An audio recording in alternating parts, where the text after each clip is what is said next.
Most people let those thoughts pass like background noise. They don't notice, they don't care, they don't even remember. But you notice everything. You catch the details nobody else sees. You replay the mistakes, the conversations, the what-ifs. You take those thoughts and spin them into webs so complex that sometimes you can't even sleep at night. And because of that, people tell you you're broken. They tell you to stop overthinking, as if you could flip a switch and turn your mind off. But what if I told you the truth they never taught you? Overthinking isn't a flaw, it's a feature. The only problem is, you've been holding the blade by the wrong end. Think of it like this. Your brain is a Ferrari stuck in traffic, built for speed, built for precision, built to dominate any road, but trapped behind a line of slow, clumsy cars. To everyone else, it looks like you're frustrated, anxious, even malfunctioning. But the truth is, your engine isn't the problem. It's the lane you're driving in. History proves it. Nikola Tesla would close his eyes and run entire simulations in his head, testing machines without ever touching a piece of metal. Leonardo da Vinci filled notebook after notebook with sketches of inventions centuries ahead of their time, because his mind refused to stop. Winston Churchill wrestled with endless spirals of thought, yet those very spirals prepared him to lead when the world was collapsing. Were they cursed, or were they simply overthinkers who hadn't yet learned how to master their own storm? That's the truth nobody tells you. The same restless energy that keeps you awake at 2 a.m. is the same force that built the breakthroughs, the strategies, the empires. The world calls it anxiety. I call it horsepower. And if you learn to control it, not bury it, not relax it, but master it, you'll realize that overthinking was never your prison. It was always your secret weapon. Chapter 2. The dark side of the gift. Let's not lie to ourselves. Overthinking has ruined more opportunities than failure ever did. Think about it. How many times in your life have you had the answer, the talent, the perfect timing, but you froze? You ran the scenarios in your head 1,000 times until the window closed. You wanted to ask that person out, start that business, make that move, and by the time you convinced yourself, the moment was gone. That's the brutal truth of overthinking. It kills speed. It murders spontaneity. It strangles courage in its crib. And here's the cruelest part. The smarter you are, the worse it hits you. Because your brain isn't content with just one what if. It needs all of them. What if it works? What if it fails? What if people laugh? What if people admire me and then I screw it up later? You don't just imagine falling. You imagine falling in slow motion, in high definition, from every possible angle. This is why so many overthinkers look successful on paper, but feel like prisoners inside. The CEO who can't sleep because she's already stressing about a problem that hasn't happened. The athlete who trains like a machine but chokes at the big moment because his mind won't stop replaying what could go wrong. The artist who never shares their work because they've already critiqued it to death in their head. The gift turns poisonous. But here's the paradox I need you to understand. The same traits that wreck your peace are the same ones that can elevate your life to a level most people will never touch. Take Nikola Tesla. His mind was a thunderstorm of ideas. He could see electricity in ways no one else could. That brilliance gave birth to technologies that power the world today. But it also tormented him, left him socially isolated, pacing at night, unable to switch off. Or look at Abraham Lincoln. The man wrestled with depression and endless thought loops, what they used to call melancholy. Yet, it was that same brooding depth that gave him the patience, the empathy, the foresight to lead a broken nation through civil war. His suffering and his genius came from the same root. Overthinking is fire. It can cook your dinner or burn your house to ash. And the difference is not whether you overthink. The difference is whether you learn to build a fireplace around it. You see, average people don't wrestle with this problem. Their minds don't run deep enough to torture them. That's why they sleep soundly. That's why they can just go with the flow. It's not that they're better off. It's that their engines don't rev as loud. But you've got a machine inside you that can either destroy you or build empires. And pretending it's a curse won't save you. Only learning to master it will. Chapter 3. The strategic advantage of overthinkers. Most people see overthinking as wasted energy. They think it means hesitation, worry, paralysis. But that's only half the picture. Because underneath all the noise, there's something most people will never experience, an unfair advantage. Let's break it down. 1. Foresight. Overthinkers don't just see what's happening, they see what's about to happen. When other people make a decision, they think about the next 5 minutes. Overthinkers, we're already mapping the next 5 years. This is why so many cautious, paranoid leaders ended up saving nations and companies. They weren't lucky, they were prepared. While the crowd was blinded by comfort, the overthinker had already run the disaster drills in their head. Take Jeff Bezos. Love him or hate him, the man didn't build Amazon by being reckless. He built it because his brain ran simulations of what retail, technology, and logistics would look like decades ahead. That's overthinking on a global scale. 2. Detail sensitivity. The average person skims life. They miss the typos, the tone shifts, the small cracks in big systems. But overthinkers? We catch everything. You've seen it yourself. You're the one who notices when someone's smile doesn't match their words. You're the one who spots the tiny inconsistency in a contract. You're the one who remembers what everyone else forgets. That sensitivity can feel like a burden. Because yes, it means you notice problems most people can happily ignore. But it's also the reason you can protect yourself, your business, your relationships from dangers that blindside everyone else. In intelligence agencies and special operations in law and medicine, detail sensitivity saves lives. And that's exactly what overthinkers are wired for. 3. Pattern recognition. Here's the real gold. Overthinkers don't just see details, we see connections. The reason you keep replaying situations in your head isn't because you're broken. It's because your mind is searching for the hidden pattern. That's why you predict people's behavior before they act. That's why you sense trends before they explode. That's why your brain links events, words, and outcomes like puzzle pieces no one else even notices. Look at Albert Einstein. His brilliance wasn't just thinking hard. It was connecting dots between physics, math, and the universe that other scientists couldn't see. That's the gift of pattern recognition at the highest level. The strategic edge. Put those three together. Foresight, detail sensitivity, and pattern recognition. And what do you get? Strategy. Overthinking is a strategy machine. While the rest of the world reacts, you anticipate. While they improvise, you execute plans within plans. That's why great generals, entrepreneurs, and visionaries often carry the restless mind of an overthinker. But here's the catch. Strategy is useless without action. The best plan in the world means nothing if it never leaves your head. That's why mastering overthinking isn't about silencing your thoughts. It's about moving with them, directing them, turning foresight into preparation, detail into precision, patterns into execution. Because once you do, overthinking stops being the cage and becomes the crown. Chapter 4, Turning Anxiety into Armor. Let's be honest, most overthinking shows up as anxiety. You know the cycle. You send a text, then reread it 12 times wondering if you sounded weird. You finish a project, then immediately imagine everything that could go wrong once people see it. You walk into a room, and your brain is already 5 minutes ahead, running simulations of conversations that haven't even started. Everyone else looks at you and says, just relax, as if that ever worked. I'm not going to tell you to relax. I'm going to tell you to redirect. Anxiety is energy. Think of anxiety as electricity. Left uncontrolled, it shocks you, burns you, keeps you in pain. But if you wire it properly, that same electricity can power entire cities. Your nervous energy is raw fuel. That restless feeling in your stomach before a big meeting, that's the same energy athletes call adrenaline. The same surge entrepreneurs feel before they risk everything on a new idea. The difference isn't whether you feel it. The difference is whether you collapse under it or ride it. Athletes know the secret. Look at Michael Jordan. Before playoff games, he wasn't calm. He was wired. But instead of spiraling, he turned that energy into laser focus. Every muscle, every thought, every ounce of pressure channeled into performance. Or Serena Williams. She admitted she still gets nervous before big matches, even after decades of dominance. But she doesn't fight the nerves. She uses them. They sharpen her reflexes, her awareness, her hunger. You think you're cursed because your hands shake before the presentation. You're not cursed. You're in the same biological state as champions. You just haven't trained your mind to weaponize it. Entrepreneurs harness it. Elon Musk has said he lives with constant fear about failure. But instead of letting that paralyze him, he uses it as fuel to double-check his decisions, prepare contingencies, and outwork his competitors. Howard Schultz, the man who built Starbucks, was obsessed with details to the point of sleepless nights. That anxiety forced him to keep refining the customer experience until the company became a global empire. What the world calls overthinking, these people call preparation. How you redirect anxiety. Here's the shift. Stop asking, what if everything goes wrong? And start asking, what if I prepare so thoroughly nothing can knock me down?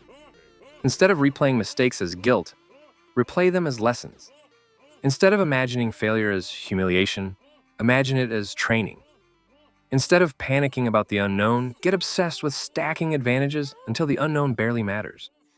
This is how you turn anxiety into armor. Every restless thought becomes a layer of protection. Every doubt becomes a checklist. Every what if becomes a scenario you're already ready for. Because anxiety doesn't mean you're weak, it means you're wired to care. And in a world full of people sleepwalking through life, that is not a curse. That is your competitive edge. Chapter 5. The Wise Joe Private Circle. Let me tell you something most people won't ever hear. Overthinking doesn't get easier by pretending you're normal. It gets easier by surrounding yourself with people who actually get it. See, the average person lives in shallow waters. They talk small, think small, move small, and that's fine for them. But you and I both know your brain doesn't shut off. You're analyzing while they're coasting. You're planning while they're daydreaming. That's why you've always felt a little out of place, even when you're winning. That's exactly why I built the Wise Joe Private Club. Not for the masses, not for the people who want surface-level advice and motivational posters, but for the ones who think deeper than the crowd, the ones who need a space where their mind isn't treated like a problem, but sharpened like a blade. It's a dojo for overthinkers, a training ground for the restless, a circle for people who are tired of being told to calm down when they were built to rise up. And listen, I'm not here to pitch you. If you belong, you'll know. If you don't, you won't. Simple as that. The point is, you don't have to do this alone. Because iron sharpens iron. And if you're serious about transforming overthinking from a curse into a crown, then you'll need a circle where your fire doesn't burn you alive, but forges you into something unshakable. That's what the private circle is about. A place where overthinkers stop apologizing for their minds and start weaponizing them. Chapter 6, the call to action in disguise. Let's pause for a second. Do you realize what you're doing right now? While millions of people are out there numbing themselves, scrolling through junk, arguing about nonsense, distracting themselves with empty noise, you're here, listening, thinking, wrestling with ideas that could actually change your life. That alone separates you from the crowd. Most people run from their thoughts. You're leaning into them. But here's the thing. Wisdom only matters if you act on it. Knowledge without movement is just another form of overthinking. So I'm asking you, not as some YouTube cliche, but as someone who actually wants you to win, engage with this. Subscribe, share it with someone who needs it. Drop a thought in the comments. Not for me, for you. Because when you take even a small action, you're training your brain to stop being a prisoner of thought and start being a commander of it. Think of it like resistance training. Every time you choose to act instead of just think, you're building muscle. You're rewiring your mind to connect thought with execution. So let this be your representative. Don't just absorb. Don't just nod along. Take one move right now. Because if you can't take a 2-second action here, how are you going to take the life-changing ones out there? Chapter 7. History's hidden overthinkers. If you've ever felt ashamed of your overthinking, let me give you a little perspective. Some of the greatest minds in human history were overthinkers. Not in spite of their restlessness, but because of it. Leonardo da Vinci. People like to remember da Vinci as a genius painter, the man behind the Mona Lisa. What they forget is that his mind never shut off. He filled over 7,000 pages with sketches, notes, and questions. Machines of flight, anatomical studies of the human body, designs for weapons, centuries ahead of their time. To many, he looked distracted. He started projects and didn't finish them. He obsessed over details most people never noticed. But here's the truth. His overthinking created a mind so curious, so relentless, that he became one of the most multidimensional humans who ever lived. Nikola Tesla. Tesla's mind was a storm. He could design entire machines in his head, running detailed tests without ever building prototypes. He once said, "I do not rush into actual work. When I get an idea, I start at once building it up in my imagination. In this way, I can rapidly develop and perfect a conception without touching anything." That's overthinking at its peak. Painful, obsessive, restless, but powerful. Without it, we wouldn't have alternating current wireless communication or half the modern world's electrical foundation. Winston Churchill wrestled with what he called his black dog. Depression mixed with relentless thought spirals. His nights were haunted, his mind heavy.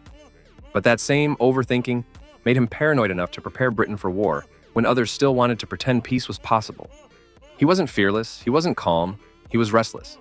And that restlessness gave him the foresight to stand firm against one of the greatest threats the world has ever faced. Abraham Lincoln. Lincoln carried what doctors then called melancholy. Today, we'd call it depression, anxiety, overthinking, maybe all three. But out of that deep mental struggle came patience, empathy, and the ability to think 10 steps ahead of his rivals. That inner storm forged the leadership that held a fractured nation together.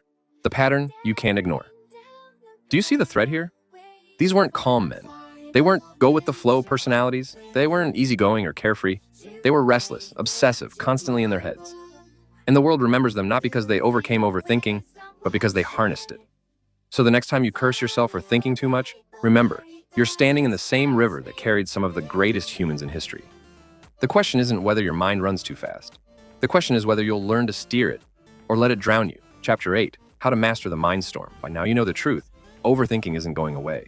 You can't meditate it into extinction. You can't chill your way out of it. Your mind is wired to run, to spin, to process. The real move isn't to silence the storm. The move is to master it. Here's how. 1. Externalize the chaos. Thoughts are dangerous when they stay locked in your head. They loop. They tangle. They grow into monsters. But the moment you drag them out onto paper, onto a whiteboard, into a voice note, they lose their power. Journaling isn't therapy fluff. It's mental surgery. You're pulling the storm out of your skull so you can look at it, dissect it, control it. The rule is simple. If it stays in your head, it owns you. If you put it on paper, you own it. 2. Wank and ruthlessly cut. Not every thought deserves your energy. Most of them are noise pretending to be signal. So train yourself to sort. Take your giant list of spirals and rank them by importance. What's actually urgent? What's long-term? What's irrelevant? Overthinkers make the mistake of treating every thought like it's life or death. That's why you're exhausted. Once you start cutting 80% of the noise, you realize you've been bleeding energy on nonsense. 3. Build rituals, not rescues. Don't wait for the storm to get unbearable. Build daily rituals that guide your brain into rhythm. Long walks to let your thoughts untangle. Workouts to burn the restless energy. Creative outlets to give your ideas somewhere to land. Rituals turn chaos into rhythm.